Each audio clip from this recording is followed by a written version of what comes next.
As perseguições. Essa frase aí do Alexander Mann, é assim Alexander Mann porque ele é russo. Também foi um mártir esse Alexander Mann. Ele disse o seguinte: nenhuma criatura viva, exceto o homem, é capaz de assumir um risco, e até mesmo o risco de morte, por causa da verdade. Milhares de mártires que já viveram são um fenômeno único na história do nosso sistema solar. Pode passar. É interessante porque a perseguição ela começou com os judeus. Quem perseguiu primeiro a igreja foram os judeus. E Roma era o protetor. Não é assim que a gente vê no Novo Testamento? Vem os judeus vêm e eles querem massacrar os cristãos, né? O que a gente vê lá? Paulo apelando para César, apelando para Roma para escapar. E Roma acabava, no seu sistema legal, acabava protegendo a igreja. E depois, lá pelo ano 60, há uma inversão. Quem protegia passa a ser o grande algoz.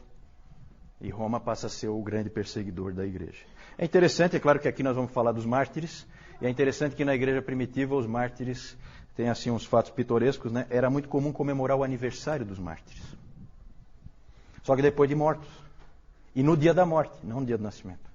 Porque na verdade eles entendiam assim que aquele é que era o dia mais feliz de cada um deles, porque eles então começou a verdadeira vida eterna com Cristo a partir daquele dia. E eles lembravam então, né? Era feita uma comemoração de um aniversário. Interessante. Vamos lá.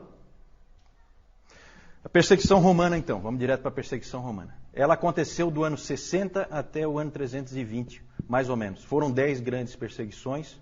A primeira foi com Nero.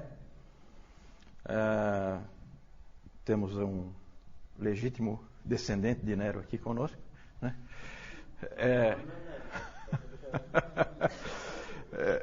E aí nós temos as 10 perseguições, então. Nero, Domiciano, Trajano, Marco Aurélio. Marco Aurélio tem algum aí? Também vai para aquela minha lista. Sétimo Severo, Maximino, Trácio, Décio. O Décio. Décio não está mais, né? O Décio. Esse Décio é bom. Esse aí é fera. Porque foi com esse imperador Décio que houve a primeira perseguição generalizada no Império. Ele foi o primeiro a querer realmente destruir o cristianismo completamente. Os outros não, nós já vamos falar sobre isso. Depois Valeriano, Aureliano, e depois a outra perseguição generalizada, porque eu também marquei aí, numa cor diferente, é a perseguição sob Diocleciano, que também foi uma tentativa de varrer o cristianismo totalmente do Império. As outras todas seguiram o padrão de Trajano, assim chamado. Usa-se essa expressão, padrão de Trajano. Trajano aqui, ó.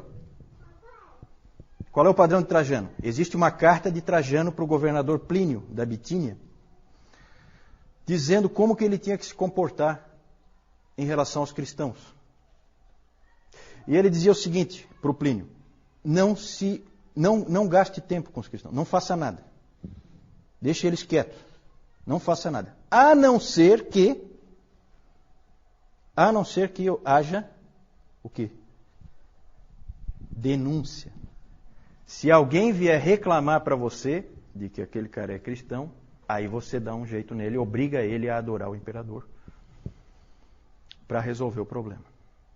Então, esse foi, na maior parte do tempo, a perseguição foi assim, certo? Então, era assim, se você tinha um vizinho encrenqueiro, né, Emerson? Né? Você tinha um vizinho encrenqueiro, então você estava numa situação difícil. Porque ele ia acabar te denunciando e aí você ia ser colocado contra a parede. Na maior parte do tempo, os cristãos viviam tranquilos, não havia problema, não havia dificuldade, a não ser que houvesse denúncia. É claro que você fica com medo o tempo inteiro, porque a qualquer momento alguém pode te denunciar. Então, era uma situação ruim. A primeira perseguição é interessante ali, a perseguição sob Nero, foi uma perseguição terrível. E aí nós temos o historiador romano Tácito, que não tinha nada de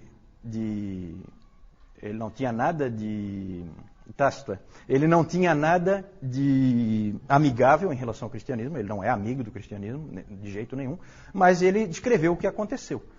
E é interessante o que ele diz, né? Horrível, na verdade.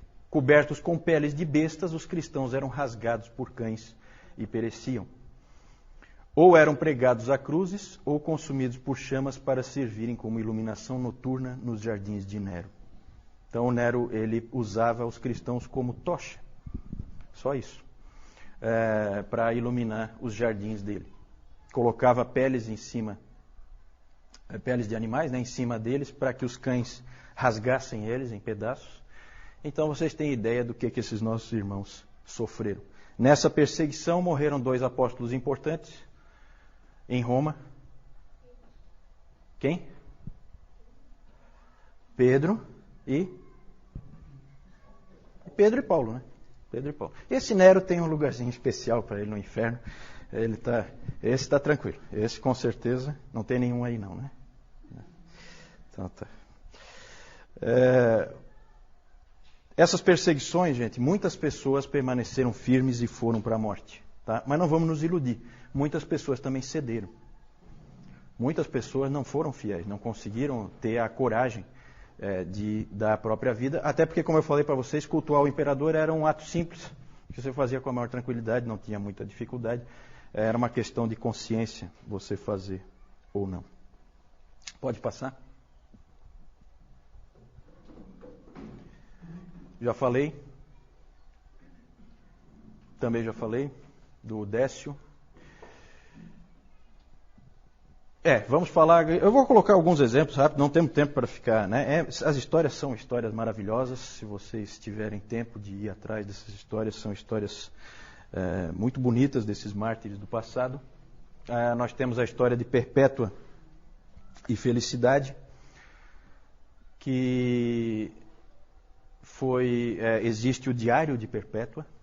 O Diário de Perpétua, que depois que ela morreu foi completado, né? Mas é provavelmente o escrito mais antigo de uma mulher cristã. É o Diário de Perpétua. Ela morava em Cartago. Foram presos 5 catecúmenos. Vocês sabem o que são catecúmenos? Nós vamos falar mais sobre isso depois, tá? Eles foram presos 5 catecúmenos. São pessoas que não foram batizadas ainda. Eles foram presos, 3 homens e 2 mulheres. Perpétua era uma mulher de uma família nobre, 22 anos, tinha um filho. A Felicidade era escrava dela, estava grávida de 8 meses, e elas foram presas numa dessas perseguições. Eu acho que foi na do Décio. E aí é muito comovente a história do pai da Perpétua levando o filho lá, tentando convencê-la, mostrando o filho, falando para ela, pensa na tua mãe, pensa no teu pai, pensa no teu filho. Não é tão fácil. O pai dela ia lá. E ela então chegava e dizia e falava para o pai, você está vendo esse pote de água aqui? Estou vendo. Pois esse pote de água pode ser alguma coisa diferente do que ele é? Ele pode querer ser alguma coisa diferente de um pote de água? Aí ele disse, não. Aí ela respondeu, pois é, eu sou cristã. Eu não posso ser diferente disso. Eu sou uma cristã. E aí ela acabou indo para a morte. Um dos 5 morreu na própria prisão. Eles foram torturados, tá? Eu não vou entrar em detalhe. E foram condenados, por fim, para encurtar a história, eles foram condenados a ser mortos pelas feras no estádio, certo? E os homens, 2 homens, foram atacados, segundo a história, foram atacados por um javali, depois por um urso e depois por um leopardo, por vez, né? E as mulheres foram condenadas a ser atacadas por um touro. Então elas foram espezinhadas por esse touro selvagem, e as 2, a Felicidade ficou muito feliz, não é um trocadilho, né? Mas ela ficou muito feliz porque ela sabia, vejam como é interessante essas histórias dos mártires. Ela sabia que se ela estivesse grávida, ela não poderia ser condenada ao martírio, porque era proibido matar alguém, uma mulher que estivesse grávida. Então ela ficou muito feliz porque ela teve o bebê prematuramente, e uma outra mulher cristã adotou, porque aí ela podia ser morta, junto com os outros com quem ela tinha sido presa. Então, alguns dias antes, ela teve o bebê e ela foi morta junto com a Perpétua. Uma história muito comovente essa dessa morte. Próximo é o Policarpo. Policarpo é sempre uma pessoa interessante, é um dos pais da igreja, e ele conheceu João pessoalmente, o apóstolo João. teve muita instrução com o próprio João. E é interessante isso, né? E ele foi um grande pai da igreja, muito amado pelas pessoas que o conheciam e o seguiam. E esse Policarpo, várias vezes o povo dele deu um jeito dele escapar da perseguição, mas ele teve um sonho uma vez em que ele era queimado e tal, e ele viu que Deus queria que ele parasse de fugir e que ele fosse finalmente morto. E a história é uma história fantástica, vale a pena vocês lerem, nós não temos tempo de ver aqui, mas o diálogo dele com o governador lá, romano, é um diálogo fantástico, né? Tem episódios assim fantásticos, né? Os cristãos eram chamados de ateístas. Então o governador romano disse assim: por que você não fala abaixo os ateístas? Lá no meio do julgamento, com um monte de gente. E ele tinha a intenção de que o Policarpo dissesse abaixo os ateístas contra os cristãos. Aí o Policarpo, esperto como era, pegou e fez ao contrário. Apontou para todas as pessoas que estavam em volta dele, querendo que ele morresse, e disse: abaixo os ateístas. Ele reverteu, né? Reverteu a coisa. Por fim, ele disse, o governador apertou ele o máximo que pôde, e aí ele falou que a famosa frase, né? 86 anos eu servi ao meu Senhor, e ele nunca me falhou. Como é que eu vou poder agora negar a Cristo Jesus, o meu rei? Então ele falou isso, e aí foi condenado. E aí ele foi colocado numa estaca para queimar, queriam pregá-lo para ele não fugir, ele disse: não, eu vou ficar aqui, eu não vou sair. Não precisa pregar. Não pregaram mesmo. E aí queimaram ele, e aí a história é fantástica porque o fogo envolveu ele e não queimou ele. Ele abriu ficou um tipo de uma célula em que ele ficou no meio. Então foi obrigado um soldado a ir lá com uma espada e matar ele lá, porque ele não pôde ser queimado. Ele não queimava. Ele era, como é que se diz? Ele não era inflamável. Não era. Outra história. Só assim, exemplos que eu estou dando, né? Os 40 mártires de Sebaste. É uma história sensacional essa aí. Aconteceu na Armênia, eram 40 soldados, todos eles cristãos. Houve uma forte perseguição e o governador Licínio lá foi levantar quem eram os soldados que eram cristãos. Soldados romanos, veja que interessante. Soldados romanos eram cristãos, eles então foram condenados e a punição que o governador estabeleceu para eles foi colocá-los num lago gelado durante a noite inteira. Eles tiraram a roupa, entraram os 40 no lago e iam ficar lá a noite inteira. Enquanto isso, os romanos montaram uma tenda com água quente, né, para forçá-los a apostatarem, né? Forçá-los a saírem. Então, tinha água quente ali, prontinha para recebê-los a qualquer momento. E era então uma prova, era uma tentativa de fazer eles apostatarem, que era sempre o alvo dos romanos. Os romanos nunca queriam matar ninguém, eles queriam que apostatassem, queriam que deixasse de ser cristão. E aí é muito interessante porque esses 40 mártires entraram e alguém puxou lá, começaram a cantar.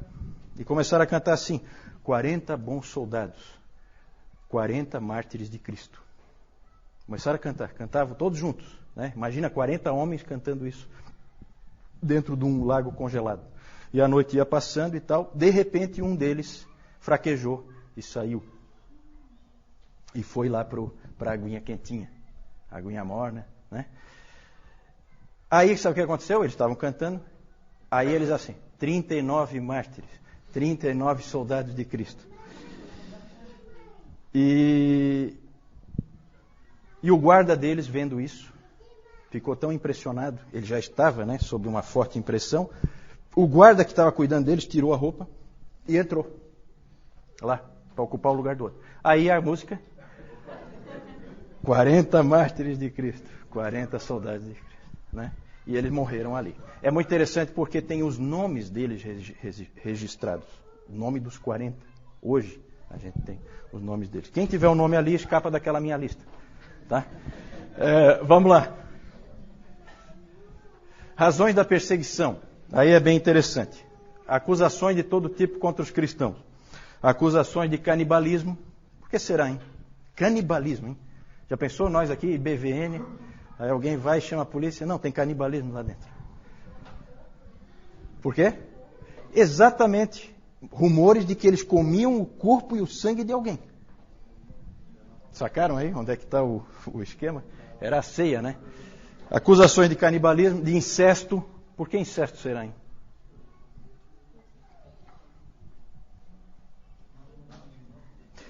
Porque chamavam de irmão, irmã, né? Então era casado com a irmã. Falta de patriotismo. Falta de patriotismo porque não adoravam o imperador, não participavam de diversas festas cívicas, porque essas festas sempre tinham imoralidade no meio, sempre tinham culto aos deuses no meio, culto ao imperador. Então eles não eram patriotas, eram considerados avessos ao Império Romano. Ódio à raça humana. Ódio à raça humana. Essa era uma acusação que tinha também, porque eles eram considerados antissociais. Tácito disse que eram pessoas tremendamente antissociais, não participavam das atividades sociais, não participavam das festas. Isso mostrava era repulsa, né, pelas outras pessoas. Então eles eram acusados disso também. Olha, vejam que interessante, eles eram acusados de serem antifamília. Por que será antifamília?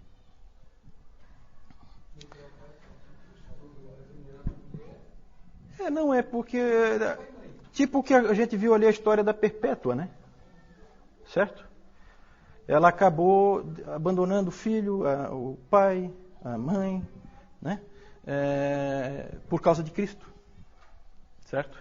E quando os romanos tinham aquela coisa que a gente vê em muitas religiões pagãs, de adoração aos antepassados. Então, depois João vai mostrar um altar aos antepassados, para você cultuar os antepassados e tal. Tudo isso aí eles não tinham.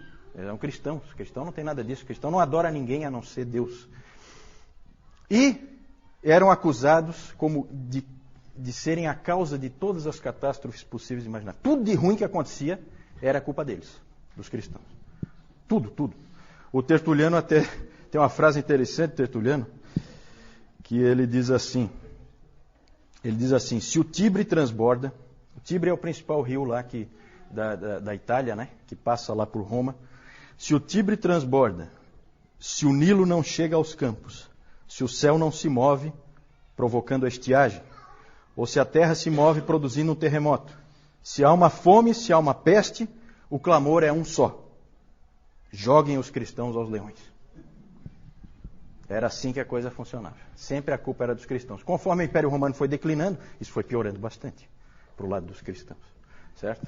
Que aí era a culpa deles. O Império vai mal, culpa da presença dos cristãos. Acusado de pobreza, né? Minúcius Félix disse que na verdade isso aí é motivo de orgulho, não é de... Mas naquele tempo era motivo de acusação. E a mais estranha de todas, acusado de ateísmo, como nós vimos na história do Policarpo. Por que será em ateísmo? Eles adoram um Deus que é invisível. Deus invisível não conta. Na cabeça do romano, Deus invisível não conta. Né? Então, adoravam um Deus invisível. Né? E adoravam um homem. Então, ateísmo. Então, acusações bem estranhas. Mas o principal, o que mais pegava mesmo, é o próximo aí, que é a recusa em adorar o imperador. Ali pegava. As outras acusações até dá para encarar. Mas é evidente que Roma tinha uma preocupação com esse tipo de atitude, de não adorar o imperador, porque a adoração ao imperador era vista como uma coisa patriótica, cívica. Se você começa a ir contra isso, você, na verdade, está colocando o império em risco aos poucos. É um que não quer, outro que não quer, daqui a pouco ninguém quer. Então, havia um medo do império. Então, isso aí foi uma das principais causas de morte para os cristãos nessa época. Pode passar. Mais tarde, eles passaram a ser perseguidos só por terem o nome de cristãos. Aí já é coisa do preconceito mesmo. Todo mundo passou a odiar os cristãos provocam todas as catástrofes que acontecem. E aí no segundo, no terceiro, no quarto século e no quinto século também, era muito comum, sempre em todos os cultos, eles liam esse texto de 1 Pedro 4,16. Mas se sofrer como cristão, não se envergonhe disso, antes glorifique a Deus com esse nome. Porque você está sofrendo só por causa do nome, mais nada. Só porque você é cristão. E isso foi o que acabou acontecendo mais tarde. Pode passar? propósito que os romanos tinham com a perseguição, principalmente a apostasia, e acabava martirizando os obstinados, os que não cediam. Certo? Vamos adiante.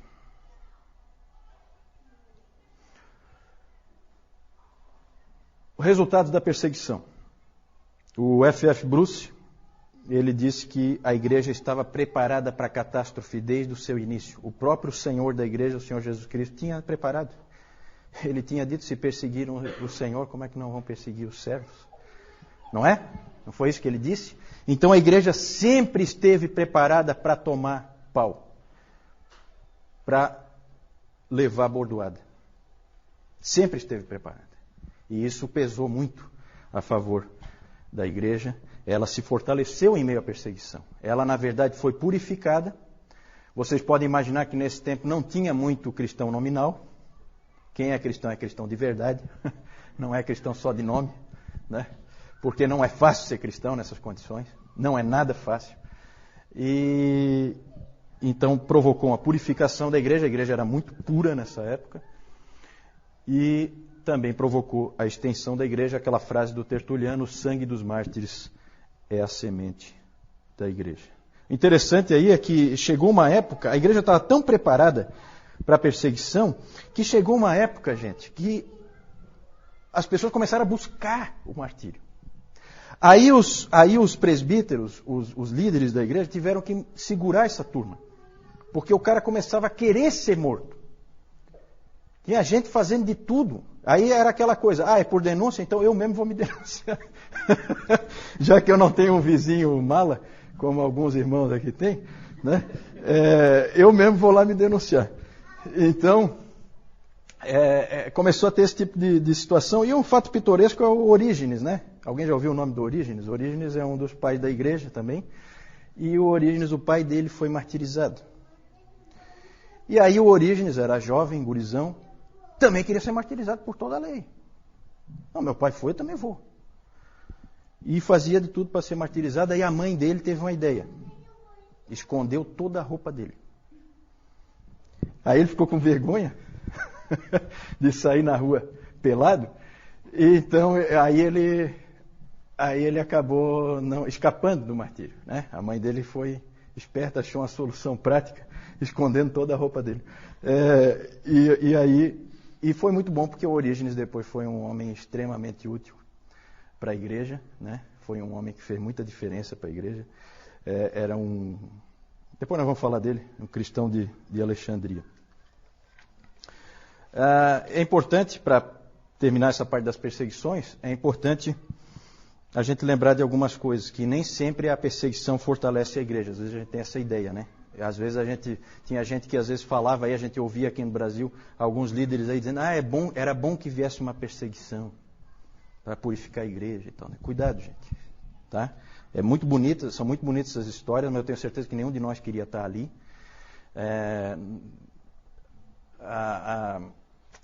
Às vezes a igreja realmente foi purificada e aumentou, mas também houve vezes em que isso não aconteceu. Houve vezes em que a igreja foi dizimada em diversos lugares, certo? Nós vamos ver isso aí mais para frente, especialmente na Ásia e na África, a igreja foi completamente dizimada e destruída por perseguições.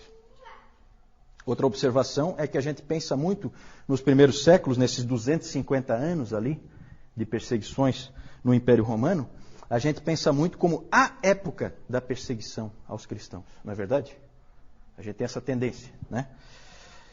Quando, na verdade, com certeza, a gente pode dizer com certeza, que o número de cristãos martirizados naquele tempo, nesses 250 anos, é menor, bem menor, do que o número de cristãos martirizados nos últimos 50 anos no mundo.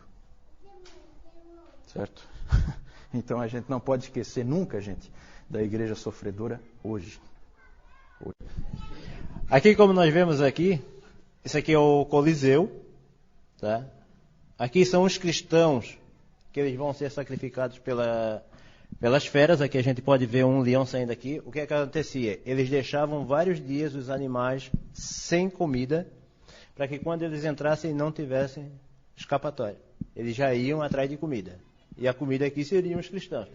E se nós olharmos aqui, isso aqui são, o que o Juliano falou ainda há pouco, cristãos pendurados aqui, servindo como iluminação para o estádio aqui.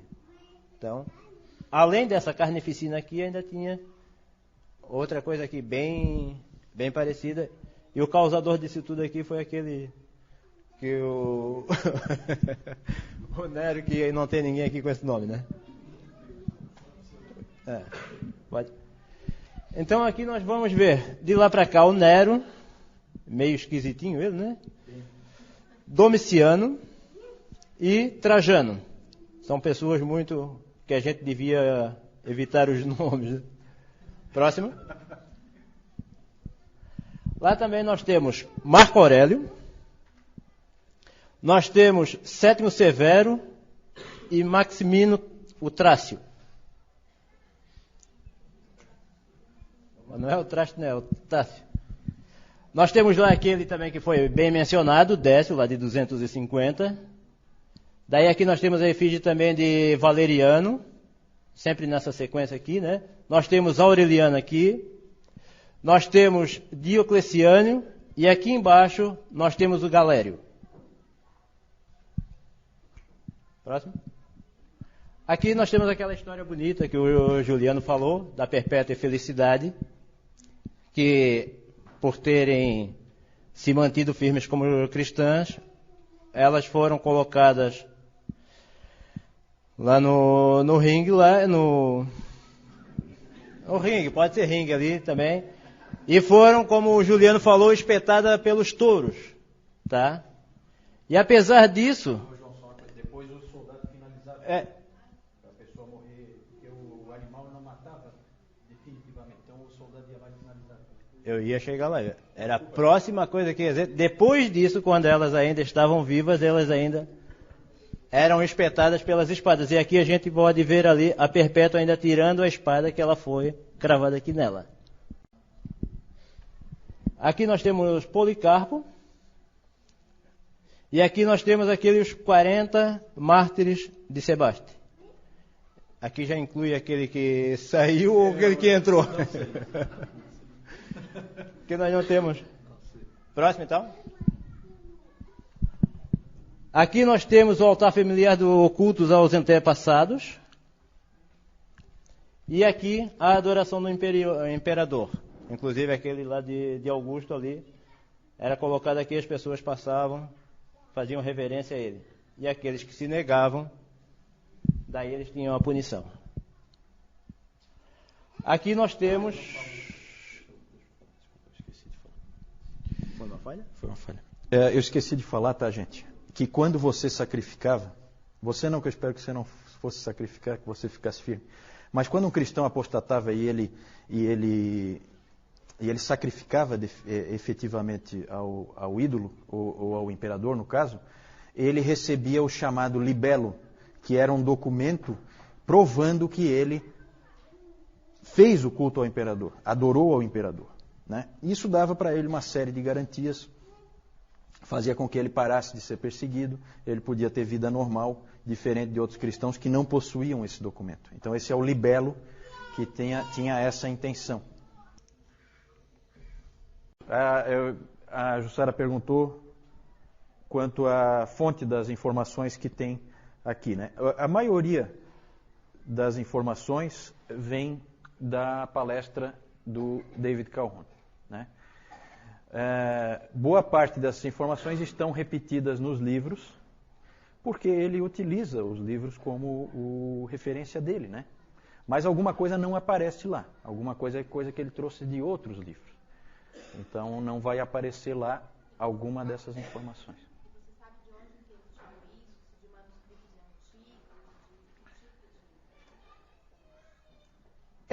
antigos? Na verdade, a Jussara então perguntou de onde é que ele deve ter tirado isso. O David Calhoun, ele é um historiador da igreja, ele tem vários livros publicados e ele leu extensivamente livros de história, ele lê extensivamente livros de história. Então, essas informações ele tira desses livros. né?